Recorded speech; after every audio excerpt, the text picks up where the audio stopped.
Hello everyone, this is the part 4 of fundamental rights. In this lecture, we are going to discuss Article 19, Article 20, Article 21, Article 22. So, without wasting our time, let's start this lecture.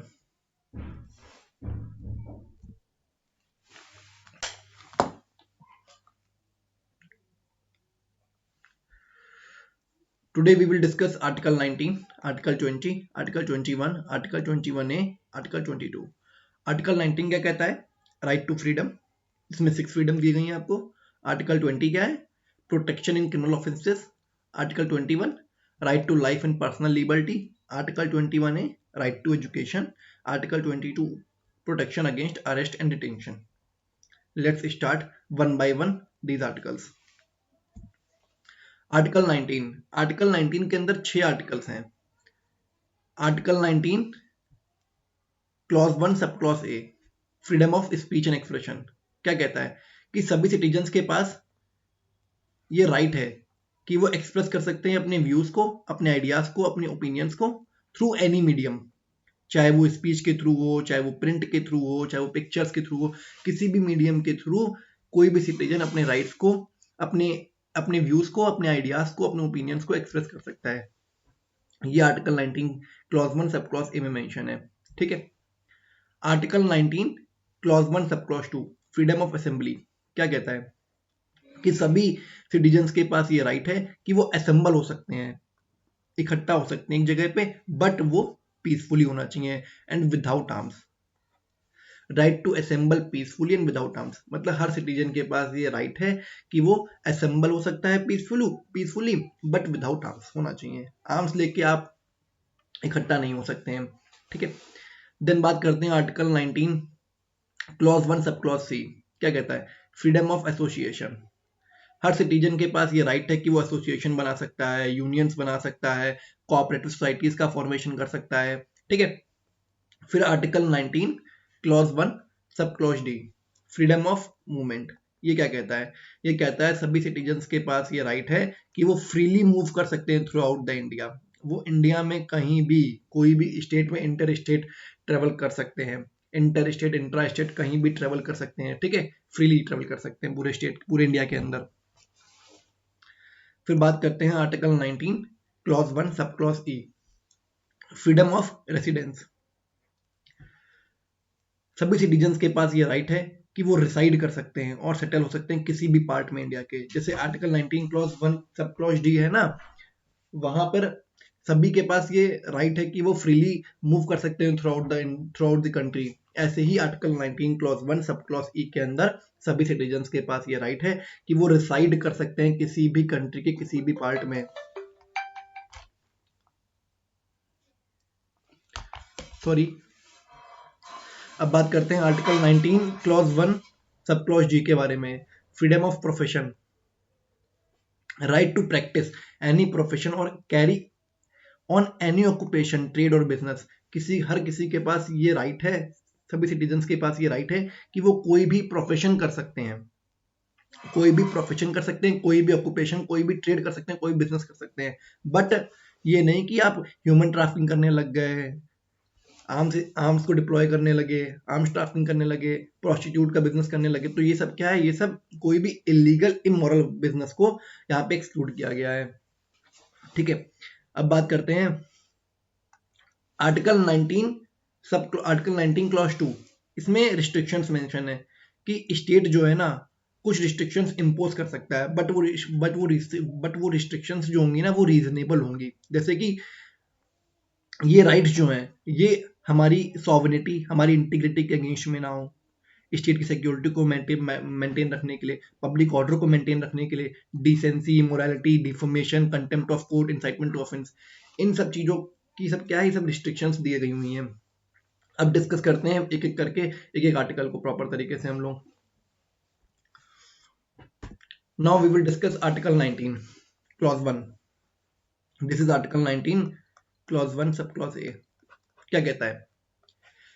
Certain freedoms to all citizens of India, it encompasses 6 fundamental rights. ये already हम लोग देख चुके हैं. और हाँ, right to property, right to property, right to acquire, hold and dispose of property, ये पहले हमारा क्या था, फंडामेंटल राइट था। ये मैं आपको पहले बता भी चुका हूँ। Right to acquire, right to hold, right to dispose of property, basically right to property जो है ये पहले हमारा फंडामेंटल राइट था। But by the 44th constitutional amendment act 1978 इसको क्या कर दिया गया है, इसको डिलीट कर दिया गया है। Now it was a now it is a now it is a legal right under article 300A of the constitution.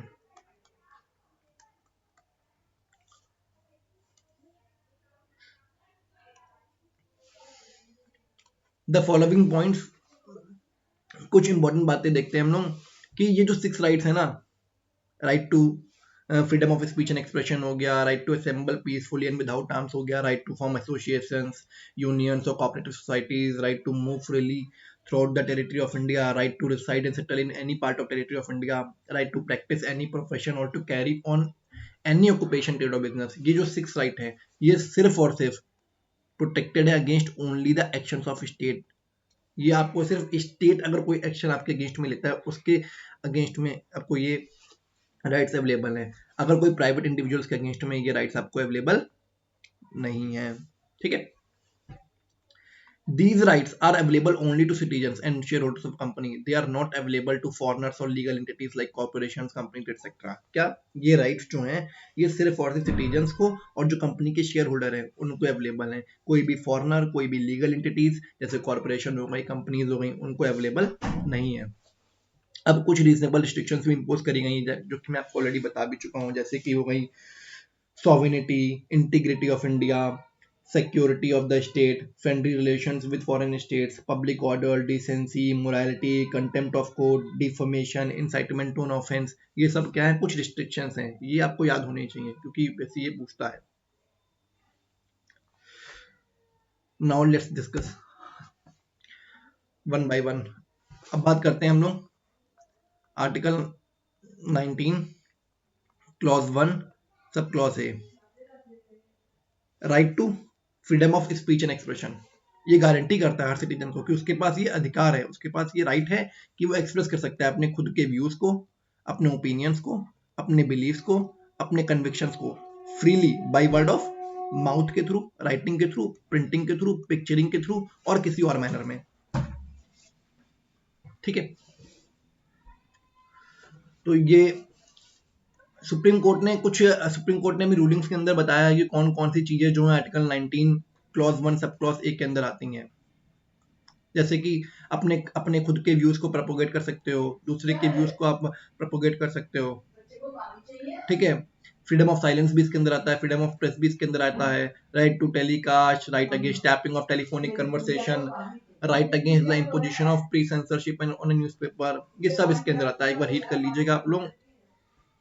अब आर्टिकल 19 क्लॉज 1 सब क्लॉज ए में कुछ रिस्ट्रिक्शंस भी दी गई हुई, जैसे कि कौन कौन सी रिस्ट्रिक्शंस हैं, sovereignty and integrity of India, security of state, friendly relations with foreign state, public order, decency, morality, contempt of court, defamation और incitement to an offense, ये सब restrictions दे रखी हैं। अब बात करते हैं freedom of assembly article 19 clause 1 sub clause B के बारे में क्या कहता है। ये जो आर्टिकल है ना ये कहता है कि सभी लोगों के पास ये राइट है कि वो असेंबल हो सकते हैं पीसफुली बट विदाउट आर्म्स, ठीक है। इसमें आप पब्लिक मीटिंग्स भी कर सकते हैं, डिमॉन्स्ट्रेशंस भी कर सकते हैं, प्रोसेशंस भी निकाल सकते हैं, बट इसके अंदर राइट टू स्ट्राइक जो है, राइट टू स्ट्राइक नहीं आता है, ठीक है। This right does not include right to strike, बहुत इंपॉर्टेंट पॉइंट याद रखिएगा, ठीक है। और कुछ पॉइंट्स हैं इंपॉर्टेंट याद रखिएगा कि ये जो फ्रीडम है ना ये सिर्फ आपके ऊपर, ये सिर्फ आपको एप्लीकेबल है पब्लिक लैंड के ऊपर। आप किसी भी प्राइवेट लैंड के ऊपर ये नहीं कि आप वहां डिमॉन्स्ट्रेशन कर रहे हैं, वहां मीटिंग कर रहे हैं, वहां प्रोसेशंस निकाल रहे हैं, ये अलाउड नहीं है, ठीक है। असेंबली जो है वो पीसफुली होनी चाहिए, अनआर्म्ड होनी चाहिए, ठीक। अब कुछ रिस्ट्रिक्शंस दे रखी हैं, जैसे कि 2 रिस्ट्रिक्शंस इसके अंदर हैं, sovereignty and integrity of India, दूसरा public order including the maintenance of traffic in the area concerned, ठीक है। एक रिस्ट्रिक्शन क्या है, sovereignty and integrity of India, दूसरा पब्लिक ऑर्डर, इसमें जो मेंटेनेंस होता है ट्रैफिक का वो भी इसके अंतर्गत आता है। तो ये दो रिस्ट्रिक्शंस हैं। Now we will discuss article 19 clause 1 sub clause C, freedom of association. मतलब क्या है, सभी सिटीजन्स के पास ये राइट है कि वो एसोसिएशंस फॉर्म कर सकते हैं, यूनियंस फॉर्म कर सकते हैं, कोऑपरेटिव सोसाइटीज फॉर्म कर सकते हैं, और any other body of person such as political parties, companies, partnership firm, societies, clubs, organisation, state union etcetera. क्या कि सभी सिटीजन्स के पास ये राइट है कि वो एसोसिएशंस बना सकते हैं, यूनियंस बना सकते हैं, कोऑपरेटिव सोसाइटीज बना सकते हैं, और कोई भी टाइप की अदर बॉडी जैसे कि पॉलिटिकल पार्टीज हो गई, कंपनीज हो गई, पार्टनरशिप फर्म्स हो गई, सोसाइटीज हो गई, क्लब्स हो गई, ऑर्गेनाइजेशन हो गए, ट्रेड यूनियंस हो गए, इन सब का फॉर्मेशन भी कर सकते हैं। अब इसमें कुछ इंपॉर्टेंट पॉइंट याद रखिएगा, क्या कि आप एसोसिएशन यूनियन बना सकते हैं, कंटिन्यू भी कर सकते हैं किसी एसोसिएशन में, यूनियन में। फिर right to obtain recognition of an association form is not a fundamental right. Important point है, बहुत इंपॉर्टेंट पॉइंट है कि आपको स्टेट से रिकॉग्निशन मिलेगा नहीं मिलेगा उस एसोसिएशन के लिए, वो आपका फंडामेंटल राइट नहीं है। आप एसोसिएशन फॉर्म कर सकते हैं, बट उसके रिकॉग्निशन के लिए अगर स्टेट आपको रिकॉग्निशन दे रही है तो वेल एंड गुड है, अगर नहीं दे रही है तो आपका फंडामेंटल राइट नहीं है। ठीक है, इसमें कुछ रिस्ट्रिक्शंस में दो ग्राउंड्स पर रिस्ट्रिक्शंस इंपोज करी गई हैं स्टेट के द्वारा। पहला sovereignty and integrity of India, दूसरा पब्लिक ऑर्डर एंड मोरालिटी। अब बात करते हैं freedom of movement, article 19 clause 1 sub clause D, freedom of movement. Her citizen के पास ये राइट है कि वो फ्रीली मूव कर सकता है through out the territory of the country. ठीक है, इंडिया में कहीं भी सिटीजन चाहे, कोई भी नागरिक चाहे तो कहीं भी मूव कर सकता है फ्रीली विदाउट एनी रिस्ट्रिक्शंस।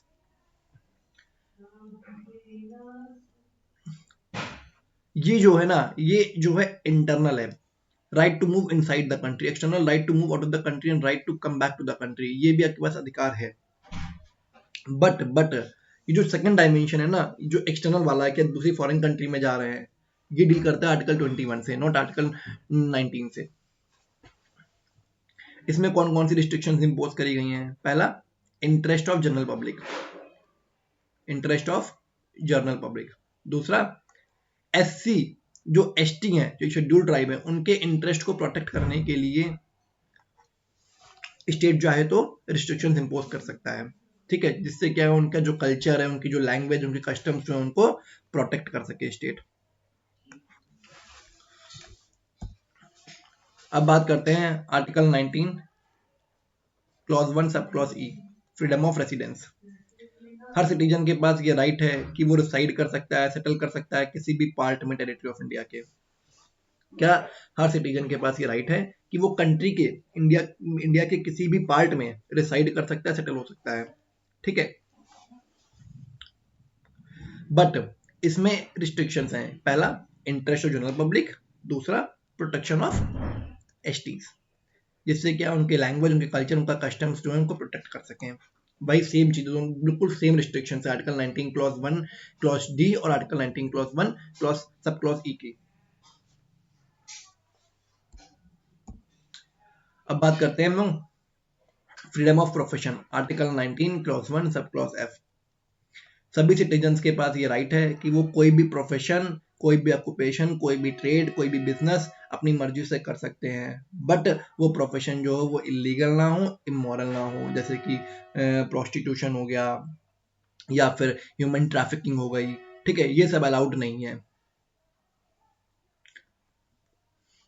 इसमें भी कुछ रिस्ट्रिक्शंस इंपोज करी गई हैं, जैसे कि इंटरेस्ट ऑफ जनरल पब्लिक। ठीक है,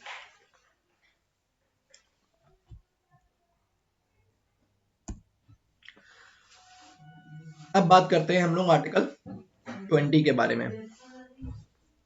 आर्टिकल 20 क्या कहता है? आर्टिकल 20 है protection in respect of conviction for offences. What? Protection in respect of conviction for offences. क्या कहता है आर्टिकल 20 जो है, ये जो एक्यूज्ड है, जो एक्यूज्ड मतलब जो आरोपी है, जो एक्यूज्ड पर्सन है उसको ये राइट देता है कि वो उसको प्रोटेक्ट कर सके आर्बिट्री और एक्सेसिव पनिशमेंट से। ठीक है, this right protects against arbitrary and excessive punishment of N accused person. Accused person को ये राइट जो है प्रोटेक्ट करता है किसी भी प्रकार के आर्बिट्री और एक्सेसिव पनिशमेंट से। ये सबको एप्लीकेबल है, चाहे सिटीजन हो, चाहे फॉरेनर हो, चाहे लीगल पर्सन हो, लाइक कंपनी, कॉर्पोरेशन, सभी को अवेलेबल होता है। ठीक है, इसमें 3 प्रोविजंस हैं। एक तो है हमारा no ex post facto law, दूसरा है नो डबल जियोपार्डी, तीसरा नो सेल्फ इंक्रिमिनेशन। अब क्या कहते हैं ये प्रोविजंस? जो no ex post facto law है ना, ये क्या कहता है? This provision prohibits incrimination under an ex post facto law, that imposes penalties retrospectively or which increases the penalties for such acts. Accordingly, no person shall be convicted of any offences except for violating a law in force at the time of commission of the act. मतलब कि अगर किसी person ने ऐसा कोई crime commit किया है जिस समय वो लॉ था ही नहीं, अगर किसी पर्सन ने ऐसा कोई क्राइम कमिट किया है और उस समय वो लॉ में था ही नहीं क्राइम, तो उस पर्सन को हम लोग ट्रायल नहीं कर सकते हैं। ठीक है, ये कहता है no ex post facto law. Suppose 2010 में, सपोज हाइपोथेटिकली, किसी का मर्डर करना वॉज नॉट अ क्राइम।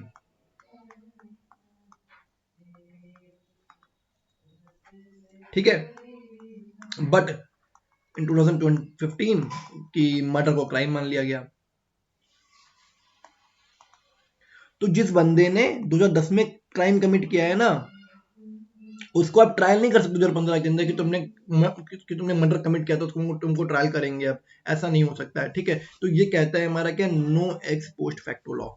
ठीक है, इंपॉर्टेंट बात, जो एक्स पोस्ट फैक्टो लॉ होता है ना, वो सिर्फ और सिर्फ क्रिमिनल लॉ पे ही इम्पोज्ड होता है, सिविल लॉ पर इम्पोज्ड नहीं होता है। मतलब अगर 2010 में मान लो आपने टैक्स नहीं दिया, कि मान लो इस चीज पे टैक्स नहीं है, ये कोई सिमिलर एक कोई चीज है जिस पे टैक्स नहीं है, तो आपको कोई टैक्स नहीं दिया, बट 2015 में उसी चीज पर टैक्स इम्पोज कर दिया स्टेट ने, तो आपको टैक्स देना पड़ सकता है। तो मतलब क्या है कि ये रेट्रोस्पेक्टिवली चल सकता है। ठीक है, तो ये हमारा क्या है, no ex post facto law. अब बात करते हैं हम लोग नो डबल जियोपार्डी की। No person shall be prosecuted and punished for the same offences more than once. किसी भी पर्सन को हम लोग एक से ज्यादा सेम ऑफेंस के लिए एक से ज्यादा बार ट्रायल नहीं कर सकते हैं, प्रोसिक्यूट नहीं कर सकते हैं, पनिश्ड नहीं कर सकते हैं। ठीक है, क्या नो डबल जियोपार्डी क्या है कि किसी भी पर्सन को हम लोग सेम ऑफेंस के लिए एक से ज्यादा बार प्रोसिक्यूट नहीं कर सकते हैं, पनिश नहीं कर सकते हैं। ये सिर्फ और सिर्फ किसको अवेलेबल है? ये सिर्फ और सिर्फ only this protection is available only in proceedings before a court और लॉ और जुडिशियल ट्रिब्यूनल। क्या कि प्रोसीडिंग होने से पहले ही अवेलेबल होता है, not in the proceeding before departmental और एडमिनिस्ट्रेटिव अथॉरिटीज। अगर ये सिर्फ और सिर्फ अगर कोई डिपार्टमेंटल कोई एडमिनिस्ट्रेटिव अथॉरिटी है, उसने कुछ अगर पनिश किया अपने ऑफिसर को, तो यहाँ पे वो ऑफेंस की सेम ऑफेंस के लिए उसको ट्रायल किया सकता है, प्रोसिक्यूट किया सकता है, पनिश किया सकता है। बट कोर्ट के अंदर, लॉ के अंदर, जुडिशियल ट्राइब्यूनल के अंदर यहाँ पे किसी पर्सन को सेम ऑफेंस के लिए एक से ज्यादा बार ट्रायल नहीं कर सकते हैं। ठीक है, अब बात करते हैं हम लोग नो सेल्फ इंक्रिमिनेशन की। मतलब कि आप खुद विटनेस नहीं बन सकते हैं, आपके द्वारा दिया गया हुआ जो भी बयान है ना, वो आपका बयान नहीं माना जाएगा। No person accused of any offence shall be compelled to be witness against himself. वो खुद के अगेंस्ट विटनेस नहीं बन सकता है। ठीक है, कोई भी पर्सन जो है। ठीक, ये जो प्रोटेक्शन है ना, ये बोथ ओरल एविडेंस में भी और डॉक्यूमेंट्री एविडेंस में भी एक्सटेंड किया जाता है। ठीक है, बट इसमें कुछ चीजें हैं, ये प्रोटेक्शन जो है यहाँ पे कुछ चीजें एक्सटेंड नहीं होती हैं, जैसे कि compulsory production of material objects, compulsory to give thumb impression, specimen signature blood specimen, compulsory exhibition of the body. ठीक है, इंपॉर्टेंट बात क्या है कि ये सिर्फ और सिर्फ क्रिमिनल प्रोसीडिंग्स पे ही एप्लीकेबल होता है, सिविल प्रोसीडिंग्स पे अवेलेबल नहीं होता है। ठीक, सिविल प्रोसीडिंग्स मतलब जो क्रिमिनल नेचर की नहीं है। अब बात करते हैं one of the most important article, article 21। Article 21 क्या कहता है? No person shall be deprived of his life और personal liberty except according to the procedure established by law. क्या? कि किसी भी पर्सन की लाइफ की, किसी पर्सन की लाइफ को, उसकी पर्सनल लिबर्टी को हम लोग नहीं छीन सकते हैं except according to procedure established by law. जिस प्रोसीजर, जो लॉ के द्वारा प्रोसीजर एस्टैब्लिश किया गया ना, सिर्फ उसके तहत ही हम लोग किसी की लाइफ को छीन सकते हैं, डिप्राइव कर सकते हैं। ठीक है, तो ये राइट जो है दोनों का अवेलेबल है, सिटीजन्स को भी और नॉन सिटीजन्स को भी। बट एक बार हमको इसका एवोल्यूशन देखना पड़ेगा, आर्टिकल 21 का एवोल्यूशन कैसे हुआ है। Case by case supreme court ने क्या है, इसका जो स्कोप है आर्टिकल 21 का, उसको एक्सटेंड किया है, उसको बढ़ाया है। केस है ए.के. गोपालन केस 1950 का। In the A K. Gopalan case 1950 supreme court ने बहुत ही नैरो इंटरप्रिटेशन दिया आर्टिकल 21 का। क्या कहा कि आर्टिकल 21 जो है ना, सिर्फ और सिर्फ जो आर्बिट्री एग्जीक्यूटिव एक्शन है स्टेट का, उसके अगेंस्ट में ही अवेलेबल है, not from arbitrary legislative action. क्या? कि सुप्रीम कोर्ट ने बहुत ही नैरो इंटरप्रिटेशन दिया आर्टिकल 21 का ए.के. गोपालन केस के अंदर। क्या कहा कि आर्टिकल 21 जो है ना, वो सिर्फ और सिर्फ जो एग्जीक्यूटिव एक्शन है, जो एग्जीक्यूटिव एक्शन है ना स्टेट का, जो भी आर्बिट्री एग्जीक्यूटिव एक्शन होंगे स्टेट के, उसके अगेंस्ट में ही अवेलेबल होगा। अगर कोई भी आर्बिट्री लेजिस्लेटिव एक्शन है स्टेट का, उसके ऊपर एप्लीकेबल नहीं होगा आर्टिकल 21। ठीक है, तो उसका मतलब क्या है? तो स्टेट जो है वो लॉ के थ्रू किसी की भी लाइफ को, किसी की भी लिबर्टी को छीन सकता है। इसका मतलब तो यही हुआ, है ना? ठीक, तो यहाँ पे क्या है? यहाँ पे प्रोसीजर इस्टेब्लिश्ड बाय लॉ की बात चल रही है, not due process of law की बात चल रही है। ठीक है, the reasoning given by the supreme court was the expression procedure established by law used in article 21 is different from the expression due process of law. This means कि law के through किसी की भी आप लाइफ को, किसी की personal liberty को छीन सकते हैं। तो उसका मतलब क्या हुआ कि ये लॉ जो है, जो वैलिडिटी है लॉ की, जो प्रोसीजर जो है ना, लॉ बनाने का जो प्रोसीजर है, उसको आप क्वेश्चन नहीं कर सकते हो। किन ग्राउंड पे? कि ये लॉ जो है अनरीजनेबल है, अनफेयर है, अनजस्ट है, इस चीज को आप क्वेश्चन नहीं कर सकते। लॉ कैसा भी हो, लॉ के बिहाफ पे आप किसी की भी लाइफ को, किसी की भी पर्सनल लिबर्टी को छीन सकते हो, बेसिकली डिप्राइव कर सकते हो। ठीक है, तो इसका मतलब क्या हुआ? पर्सनल लिबर्टी का मतलब क्या हुआ? Only liberty relating to person और बॉडी ऑफ द इंडिविजुअल। ठीक, समझ गए? ये ए.के. गोपालन ने कहा, ए.के. गोपालन केस के अंदर। ए.के. गोपालन केस में फिर से क्या कहा, बता रहा हूं आपको। ए.के. गोपालन केस में सुप्रीम कोर्ट ने बहुत ही नैरो इंटरप्रिटेशन दिया आर्टिकल 21 का। कहा कि आर्टिकल 21 जो है वो सिर्फ और सिर्फ आर्बिट्री एग्जीक्यूटिव एक्शन के, जो आर्बिट्री एग्जीक्यूटिव एक्शन है ना स्टेट का, खाली उसके अगेंस्ट में ही अवेलेबल होगा। जो आर्बिट्री लेजिस्लेटिव एक्शन है उसके अगेंस्ट में अवेलेबल नहीं होगा। ठीक है, स्टेट चाहे तो डिप्राइव कर सकता है किसी की भी लाइफ को, पर्सनल लिबर्टी को, लॉ के थ्रू। ठीक है, तो यहाँ पे किस चीज की बात चल रही है? Procedure established by law, procedure established by law की बात चल रही है। ठीक है, आप यहाँ पे क्वेश्चन नहीं कर सकते हो कि लॉ जो है अनरीजनेबल है, अनफेयर है, अनजस्ट है, इस चीज को क्वेश्चन नहीं कर सकते हो। मतलब पर्सनल लिबर्टी क्या है? वो सिर्फ एक लिबर्टी है टू पर्सन और बॉडी ऑफ इंडिविजुअल। अब आता है बहुत ही landmark case, Menaka Gandhi case 1978 का। In the Menaka Gandhi case 1978 Supreme court ने बहुत ही ज्यादा वाइडर इंटरप्रिटेशन दी आर्टिकल 21 की। सुप्रीम कोर्ट ने अपनी जो ए.के. गोपालन वाला केस था ना, उसकी जो जजमेंट थी उसको ओवर रूल कर दिया। क्या कहा कि right to life and personal liberty of a person can be deprived by a law provided by the procedure established by law that is reasonable, fair and just. क्या कहा कि आप किसी की भी लाइफ को, किसी की भी पर्सनल लिबर्टी को तब भी डिप्राइव कर सकते हो कि अगर जो लॉ बनाया गया है ना वो जस्ट होना चाहिए, वो फेयर होना चाहिए, वो रीजनेबल होना चाहिए। अगर वो अनजस्ट है, वो अनफेयर है, अनरीजनेबल है, तो वो law null and void declare कर दिया जाएगा। ठीक है, तो यहाँ पे क्या लेके आए concept, due process of law का कॉन्सेप्ट लेके आए कि मतलब जो लॉ बन रहा है वो रीजनेबल होना चाहिए, वो फेयर होना चाहिए, वो जस्ट होना चाहिए। ठीक है, इसका मतलब क्या है, अब आर्टिकल 21 जो है वो जो आर्बिट्री एग्जीक्यूटिव एक्शन है स्टेट का उसके अगेंस्ट में भी अवेलेबल है, और साथ ही साथ में जो आर्बिट्री लेजिस्लेटिव एक्शन है स्टेट का उसके अगेंस्ट में भी अवेलेबल है। ठीक है, डन। तो ये आर्टिकल 21 है हमारा पूरा।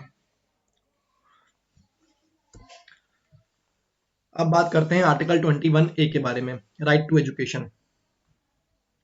देखो ये राइट टू एजुकेशन जो है ये इसको हमारा इंट्रोड्यूस करा गया है by the 86th constitutional amendment act 2002।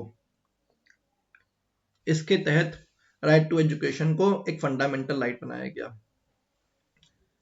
क्या कहता है राइट टू एजुकेशन, ये कहता है स्टेट जो है ना वो फ्री और कंपलसरी एजुकेशन प्रोवाइड करेगा सभी चिल्ड्रंस को जिनकी एज 6 to 14 ईयर्स है। क्या कि स्टेट जो है फ्री और कंपलसरी एजुकेशन प्रोवाइड करेगा सभी चिल्ड्रंस को जिनकी एज 6 to 14 ईयर्स है, उस मैनर में जिस मैनर में स्टेट डिटरमाइन करेगा। जो मैनर होगा ना एजुकेशन प्रोवाइड करने का वो डिटरमाइन कौन करेगा, स्टेट डिटरमाइन करेगा। ठीक, इंपॉर्टेंट बात क्या है ये, और ये जो प्रोविजन है ना, ये जो आर्टिकल राइट टू एजुकेशन, ये सिर्फ और सिर्फ एलिमेंट्री एजुकेशन की बात करता है। ठीक है, एलिमेंट्री एजुकेशन कोई फंडामेंटल राइट है, ना कि हायर और प्रोफेशनल एजुकेशन। ठीक है, बहुत इंपॉर्टेंट पॉइंट है। फिर इस प्रोविजन को ऐड कैसे किया था 86 कॉन्स्टिट्यूशनल अमेंडमेंट एक्ट से। ये पहले जो था ये पहले डीपीएसपी था, ये जो पहले हमारा क्या था डीपीएसपी था अंडर आर्टिकल 45, बट अब क्या बन गया है ये आर्टिकल 21A के अंदर फंडामेंटल राइट बन गया है। ठीक है, अब क्या है जो सब्जेक्ट मैटर आर्टिकल 45 का डीपीएसपी के अंदर है ना वो जो पढ़ेंगे तब बताएंगे, लेकिन ये बार आपको डिफरेंस देता हूँ हल्का मैं कि अब क्या कर देगा आर्टिकल 45 के अंदर, आर्टिकल 45 के अंदर अब ये कह दिया गया है कि स्टेट जो है ना वो अर्ली चाइल्डहुड केयर प्रोवाइड करेगा up to the age of 6 years. ठीक है, क्या कि स्टेट जो है आर्टिकल 45 के अंदर डीपीएसपी के directive principles of state policy के अंतर्गत क्या कहा गया है आर्टिकल 45 में कि स्टेट जो है वो early childhood care and education provide करेगा सभी चिल्ड्रंस को जिनकी up to age of 6 years.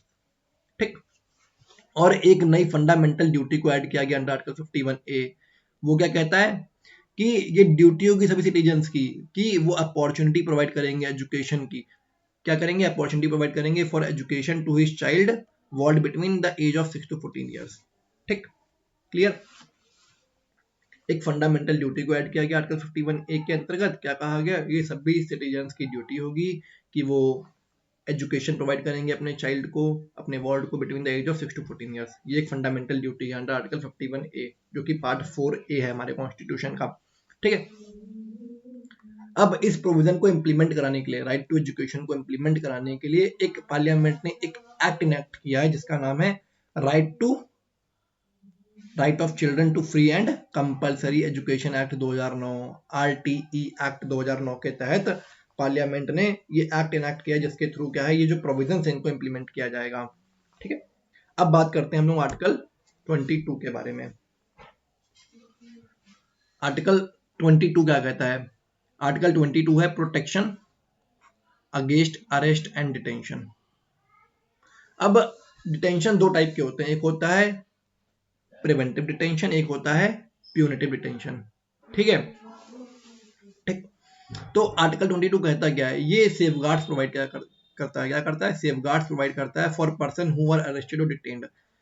जिस किसी पर्सन को अरेस्ट किया गया है, डिटेन किया गया, हिरासत में लिया गया है, उसके लिए कुछ सेफगार्ड्स प्रोवाइड करता है आर्टिकल 22। अब इनके अकॉर्डिंग डिटेंशन जो है वो दो टाइप के हैं। पहला एक है प्यूनिटिव डिटेंशन, एक है प्रिवेंटिव डिटेंशन। प्यूनिटिव डिटेंशन क्या कहता है कि to punish a person for an offence committed by him after trial and conviction in a court.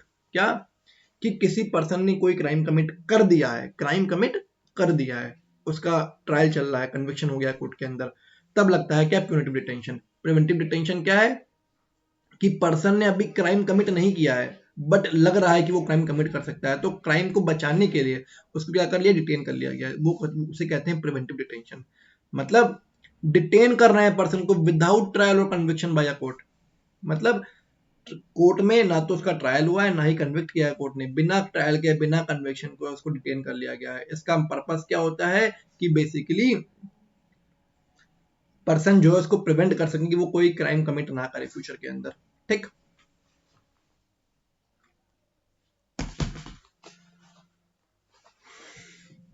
अब बात करते हैं article 22 provide safeguards against both type of detention and hence contain the following two provisions. दो provision, पहला first part deal with the cases of ordinary law and provide the following rights to a person who is arrested और detained under ordinary law.